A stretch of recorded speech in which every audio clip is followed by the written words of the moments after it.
ಮಿತ್ರರೇ ನಮಸ್ಕಾರ. ಇವತ್ತು ನಾವು ನೋಡ್ಕೊಳ್ಳೋಣ ಒಬ್ಬ ಕರ್ನಾಟಕ ಸರ್ಕಾರಿ ನೌಕರ ಹೇಗೆ HRMS ನಲ್ಲಿ ತನ್ನ ಟೈಮ್ ಬಾಂಡನ್ನು, ಅದು ಯಾವುದೇ ಟೈಮ್ ಬಾಂಡ್ ಆಗಿರ್ಬೋದು, 10 ಇಯರ್ಸ್ ಆಗಿರ್ಬೋದು, 15 ಇಯರ್ಸ್ ಆಗಿರ್ಬೋದು, 20 ಇಯರ್ಸ್ ಆಗಿರ್ಬೋದು, 25 30 ಯಾವ್ದಾರು ಆಗಿರ್ಬೋದು, ಯಾವುದೇ ಒಂದು ಟೈಮ್ ಬಾಂಡನ್ನು ಅದನ್ನ ಪ್ರಮೋಷನ್ ಟೈಮ್ ಬಾಂಡ್ ಅಂತ ಕರೀತಾರೆ, ಅಥವಾ ಪ್ರಮೋಷನ್ ಟೈಮ್ ಬಾಂಡ್ ಅನ್ನು ನಾವು ಯಾವ ರೀತಿ HRMS ನಲ್ಲಿ ಅಳವಡಿಕೆ ಮಾಡಬೇಕು ಅಂತ. ಸೊ ಮೊದಲನೇ ಬಾರಿ ನೀವು ಮಾಡ್ತಾ ಇದ್ರೆ ದಯವಿಟ್ಟು ಈ ವಿಡಿಯೋನ ಎಲ್ಲೂ ಸ್ಕಿಪ್ ಮಾಡದೆ ನೀವು ನೋಡಿ. ಸೊ ಇಲ್ಲಿ ಮುಖ್ಯವಾಗಿ ಏನಪ್ಪಾ ಅಂತ ಹೇಳಿದ್ರೆ ಎರಡು ಅಂಶಗಳನ್ನು ಗಮನದಲ್ಲಿ ಇಟ್ಕೋಬೇಕು. ಒಂದು, ಮೊದಲನೇದಾಗಿ ನಿಮಗೆ ನಿಮ್ಮ ಏನು DD ಇರ್ತಾರೋ ಅಥವಾ ನಿಮ್ಮ ಮೇಲಧಿಕಾರಿಗಳ ಕಡೆಯಿಂದ ಏನು ಆದೇಶ ಪ್ರತಿ ಬಂದಿರುತ್ತಲ್ಲ, ಇವರು ಟೈಮ್ ಬಾಂಡ್ ಮಾಡ್ಕೋಬಹುದು ಅಂತ. ಸೊ ಆ ಟೈಮ್ ಬಾಂಡಿನ ಆದೇಶ ಪ್ರತಿಯನ್ನ ನೀವು ಮೊದಲೇ PDF ಸ್ಕ್ಯಾನ್ ಮಾಡಿ ಇಟ್ಕೋಬೇಕು. ಒಂದು. ಇನ್ನೊಂದು, ಇಲ್ಲಿ ಎರಡು ರೀತಿನಲ್ಲಿ ಮಾಡ್ಕೋಬೇಕು. ಒಂದು, HRMS ನಲ್ಲಿ ಮಾಡಬೇಕು. HRMS ಮಾಡಿದಾದ್ಮೇಲೆ ಅರಿಯರ್ಸ್ ಮಾಡಬೇಕು. ಸೊ HRMS ನಲ್ಲಿ ನಾವೀಗ ನೋಡ್ತಾ ಇರುವಂತದ್ದು HRMS ನಲ್ಲಿ ಹೇಗ್ ಮಾಡಬೇಕು ಅನ್ನುವಂಥದ್ರ ಕುರಿತು. ಸೊ ನಾವೀಗ HRMS ಅಲ್ಲಿ ಹೇಗ್ ಮಾಡಬೇಕು ಅನ್ನುವಂಥದ್ರ ಕುರಿತು ನೋಡೋಣ ಬನ್ನಿ. ಸೊ ಮೊದಲಿಗೆ ನಾವೀಗ HRMS ನ ಹೋಮ್ ಪೇಜ್ ಅಲ್ಲಿ ಇದೀವಿ. ಹೋಮ್ ಪೇಜ್ ಅಲ್ಲಿ ಬಂದ್ಬಿಟ್ಟು ಇಲ್ಲಿ ಬಂದು ಪ್ರಮೋಷನ್ ಅಂತ ಇದೆ ನೋಡಿ. ಇಲ್ಲಿ ಪ್ರಮೋಷನ್ ಅಲ್ಲಿ ಮೊದಲನೇ ಕಾಲಮ್ ಪ್ರಮೋಷನ್ ಅಂತ ಇದೆ. ಸೊ ಪ್ರಮೋಷನ್ ಮೇಲೆ ನೀವು ಕ್ಲಿಕ್ ಮಾಡಿ. ಕ್ಲಿಕ್ ಮಾಡಿದ ತಕ್ಷಣ ಎಂಪ್ಲಾಯರ್ ಅವರ KJD ನಂಬರ್ ಏನಿರುತ್ತಲ್ಲ, ಆ KJD ನಂಬರ್ ಅನ್ನ ಇಲ್ಲಿ ನಮೂದು ಮಾಡಬೇಕಾಗುತ್ತೆ. KJD ನಂಬರ್ ನಮೂದು ಮಾಡಿ.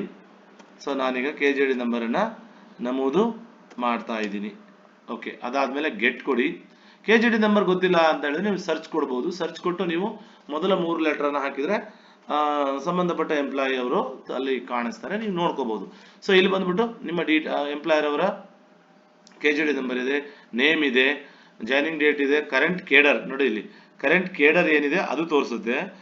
ಕರೆಂಟ್ ಪೇ ಸ್ಕೇಲ್ ಅಂತ ಇದೆಯಲ್ಲ ಅದು ಕೂಡ ಇಲ್ಲಿ ತೋರಿಸ್ತಾ ಇದೆ, ನೀವು ಅದನ್ನ ಗಮನಿಸ್ಕೋಬಹುದು. ಮತ್ತೆ ಕರೆಂಟ್ ಬೇಸಿಕ್ ಇದು ನಾವು KJD ನಂಬರ್ ಹಾಕಿ ಗೆಟ್ ಕೊಟ್ಟ ತಕ್ಷಣ ಅದು ಬಂದ್ಬಿಡುತ್ತೆ. ಸೊ ಇಲ್ಲಿ ನೆಕ್ಸ್ಟ್ ಪಾರ್ಟ್ 2 ಅಂತ ಇದೆ ನೋಡಿ. ಇಲ್ಲಿ ಇದು ಅಂದ್ರೆ ನೆಕ್ಸ್ಟ್ ಅಂತದ್ದು ಪಾರ್ಟ್ 2 ಇದು. ಸೊ ಪ್ರಮೋಷನ್ ಟೈಪ್, ಯಾವ್ದ್ರ ಪ್ರಮೋಷನ್ ಟೈಪ್, ನಾವೇನು 10 ಇಯರ್ಸ್ ಟೈಮ್ ಬಾಂಡ್ ಮಾಡ್ತಾ ಇದೀವೋ, ಆಮೇಲೆ ಯಾವ ಇಯರ್ದು ಟೈಮ್ ಬಾಂಡ್ ಮಾಡ್ತಾ ಇದೀವೋ ಅದನ್ನ ನೋಡ್ಕೋಬೇಕು. ಸೊ ನಾನೀಗ 20 ಇಯರ್ ಟೈಮ್ ಬಾಂಡ್ ಅನ್ನು ನಾನಿಲ್ಲಿ ಸೆಲೆಕ್ಟ್ ಮಾಡ್ಕೊಳ್ತಾ ಇದ್ದೀನಿ. Okay, 20 year time bond.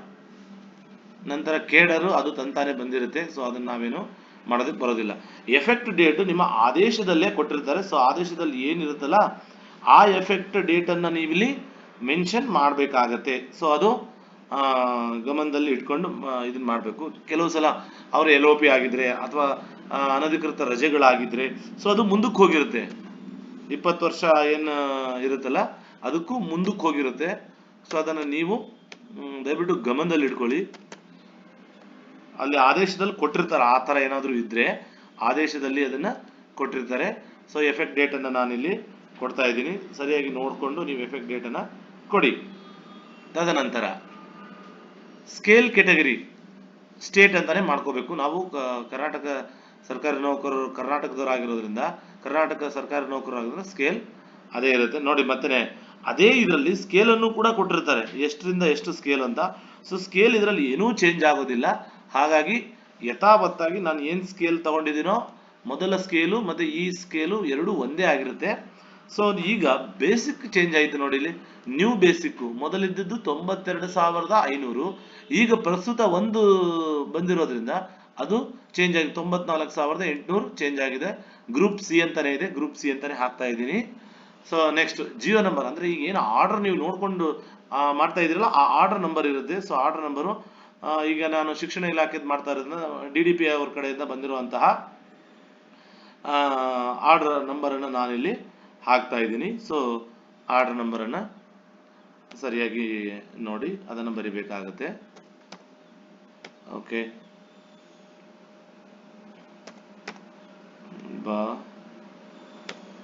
03/2025-26. So ಇದು ಆರ್ಡರ್ ನಂಬರ್ ಇದೆ.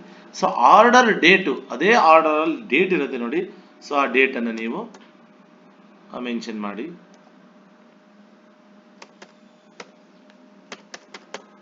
ಓಕೆ, ಸೊ ಅದು ಆರ್ಡರ್ ಆಗಿದ್ದ ಡೇಟ್ ಅನ್ನ ಮೆನ್ಷನ್ ಮಾಡ್ತಾ ಇದ್ದೀನಿ. Next remark 20 year 20 years time bond 20 year time bond ಅಂತ ಆಗ್ತದೆ. ಸೊ ಇಲ್ಲಿ ಇದನ್ನು ಗಮನಿಸ್ಕೊಳ್ಳಿ, ಅಪ್ಲೋಡ್ ಮ್ಯಾಂಡೇಟರಿ ಇದೆ. ಸೊ ಅಪ್ಲೋಡ್ ಮಾಡಲೇಬೇಕಾಗುತ್ತೆ ಡಾಕ್ಯುಮೆಂಟ್ಸ್ ಅನ್ನ. ನೀವೀಗ ಅಪ್ಲೋಡ್ ತಗೋಬೇಕು. ಸೊ ಮೊದಲೇ ನಾನು ಹೇಳಿದೆ, ನೀವು ಡಾಕ್ಯುಮೆಂಟ್ಸ್ ಅನ್ನ ರೆಡಿ ಮಾಡಿ ಇಟ್ಕೋಬೇಕು. ಸೊ ಅಪ್ಲೋಡ್ ಡಾಕ್ಯುಮೆಂಟ್ ಮೇಲೆ ಕ್ಲಿಕ್ ಮಾಡಿ. ಇಲ್ಲಿ ಡಾಕ್ಯುಮೆಂಟ್ ಟೈಪ್ ಅಂತ ಇದೆ, ನಾನೀಗ PDF ಅಂತ ಸೆಲೆಕ್ಟ್ ಮಾಡ್ಕೊಳ್ತಾ ಇದ್ದೀನಿ. ನೀವು PDF ಆರ್ JPEG ಅಂತ ಇದೆ, ಎರಡರಲ್ಲಿ ಯಾವ್ದಾದ್ರು ಒಂದನ್ನು ಸೆಲೆಕ್ಟ್ ಮಾಡ್ಕೊಳ್ಳಿ. ಮಾಡ್ಯೂಲ್ ನೇಮು ನಾವು ಸರ್ವಿಸ್ ರಿಜಿಸ್ಟರ್ ಅಂತಾನೆ ತಗೋಬೇಕಾಗುತ್ತೆ. ಸೊ ಇಲ್ಲಿ ಬಂದ್ಬಿಟ್ಟು ಅಪ್ಲೋಡ್ ಫೈಲ್ ಅಂತ ಇದೆ, ಚೂಸ್ ಫೈಲ್ ಮಾಡ್ಕೊಳ್ಳಿ. ಚೂಸ್ ಫೈಲ್ ಮಾಡ್ಕೊಂಡು ಓಕೆ, ನಾನು ಎಲ್ಲಿ ಸೇವ್ ಮಾಡಿದ್ದೀನಿ ಅದನ್ನ ತಗೊಳ್ತಾ ಇದ್ದೀನಿ. ಓಕೆ, ಅದಕ್ಕೆ ಹೆಸರು ಕೊಟ್ಟು ನಾನು ಸೇವ್ ಮಾಡ್ಕೊಂಡಿದ್ದೀನಿ. Add documents. So your file type applicate size byte was uploaded successfully ಅಂತ ಬಂತು. ಸೊ ಅಪ್ಲೋಡ್ ಆಗಿದೆ, ಫೈಲ್ ಅಪ್ಲೋಡ್ ಆಗಿದೆ. ಸೊ ನಾನೀಗ ಬ್ಯಾಕ್ ಬರ್ತಾ ಇದ್ದೀನಿ. ಸೊ ಅಪ್ಲೋಡ್ ಆದ್ಮೇಲೆ ಇಲ್ಲಿ ಸೇವ್ ಅಪ್ಡೇಟ್ ಕ್ಲಿಯರ್ ಅಂತ ಇದೆ. ನೀವೀಗ ಸೇವ್ ಕೊಡಬೇಕು, ಅಪ್ಡೇಟ್ ಅಲ್ಲ. ಮೊದಲನೇ ಬಾರಿ ಮಾಡ್ತಾ ಇರೋದು ನಾವು ಸೇವ್ ಕೊಡ್ತಾ ಇದ್ದೀವಿ. ಸಕ್ಸಸ್ಫುಲಿ ಇನ್ಸರ್ಟೆಡ್ ಅಂತ ಬಂದಿದೆ, ಓಕೆ ಕೊಡಿ. ಸೊ ಇಲ್ಲಿ ಬಂದಿದೆ ನೋಡ್ರಿ ಇಲ್ಲಿ. ಸೊ ಇಲ್ಲಿ ಅವರ ಏನು ಎಂಪ್ಲಾಯ್ ನೇಮ್ ಇದೆ, ಬೇಸಿಕ್ ಇದೆ, ಎಲ್ಲವೂ ಕೂಡ ಇಲ್ಲಿ ಬಂದಿದೆ. ಸೊ ಜಿಯೋ ನಂಬರು ಎಲ್ಲವೂ ಕೂಡ ಬಂದಿದೆ. ಸೊ 1/1 ನೆಕ್ಸ್ಟ್ ಇನ್ಕ್ರಿಮೆಂಟ್ ಡೇಟನ್ನು ಕೂಡ ಅವ್ರು ಕೊಟ್ಟಿದ್ದಾರೆ ನೋಡಿ, 1/1/26. Next 20 years time bond. So ಇಲ್ಲಿ ನೀವು ವ್ಯೂ ಮಾಡಿ ಅವರ ಏನು ಡಾಕ್ಯುಮೆಂಟ್ಸ್ ಅಪ್ಲೋಡ್ ಮಾಡಿದ್ವಲ್ಲ ಆ ಡಾಕ್ಯುಮೆಂಟ್ಸ್ ಇಲ್ಲಿ ಶೋ ಆಗಿದೆ ನೋಡಿ. ಸೊ ಇದು ಡಾಕ್ಯುಮೆಂಟ್ಸ್ ಒಂದ್ಸಲ ವ್ಯೂ ಮಾಡ್ಕೊಳ್ಳಿ. ವ್ಯೂ ಆಗಲಿಲ್ಲ ಅಂತಂದ್ರೆ ಮತ್ತೆ ಅಪ್ಲೋಡ್ ಮಾಡ್ಕೋಬೇಕಾಗುತ್ತೆ. ಸೊ ಇಲ್ಲಿ ಮುಖ್ಯವಾಗಿ ಇಷ್ಟ ಆದ್ಮೇಲೆ ಸೆಂಡ್ ಟು HOD ಅಂದ್ರೆ HRMS ನ HODಗಳು ಯಾರಾಗಿರ್ತಾರಲ್ಲ ಅವ್ರಿಗೆ ಅದು ಹೋಗಿರುತ್ತೆ. ಸೊ ಕೆಲವು ದಿನಗಳ ನಂತರ ಅದು ಬಂದಿರುತ್ತೆ. ನಾವೀಗ ಅನ್ಅಪ್ರೂವ್ಡ್ ಲಿಸ್ಟ್ ಅಲ್ಲಿ ಇದೀವಿ. ಸೊ ಇದಿನ್ನೂ ಅಪ್ರೂವ್ ಆಗಿಲ್ಲ. Send to HOD. So successfully sent request to HOD ಅಂತ ಬಂತು. ಸೊ ನಾವೀಗ HOD ಅವರಿಗೆ ನೋಡಿ, ಆ ಆಪ್ಷನ್ ಬಂದಿಲ್ಲ ಈಗ. ಸೊ ಅಪ್ರೂವ್ಡ್ ಆಗಿದೆ, ಸೊ ಅವರಿಗೆ ಹೋಗಿದೆ.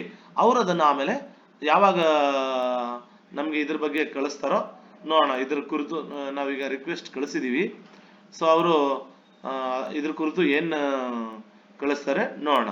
ಸೊ ನೆಕ್ಸ್ಟ್ ಸ್ಕೇಲ್ ಬಂದಾಗ ನಮ್ಗೆ ಮೋಸ್ಟ್ಲಿ ಅದ್ರ ಕುರಿತು ಗೊತ್ತಾಗುತ್ತೆ.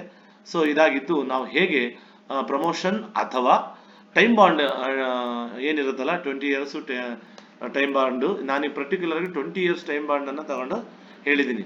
ಸೊ ಇದ್ರ ಕುರಿತು ನಿಮ್ಗೆ ಏನಾದರೂ ಅನುಮಾನಗಳಿದ್ರೆ ಇದನ್ನ ನೀವು ಬರೋದನ್ನ ನಮಗೆ ಕಮೆಂಟ್ ಬಾಕ್ಸ್ ಅಲ್ಲಿ ಮೆನ್ಷನ್ ಮಾಡಿ. ಸೊ ಇದಾಗಿತ್ತು ಇವತ್ತಿನ ಮಾಹಿತಿ.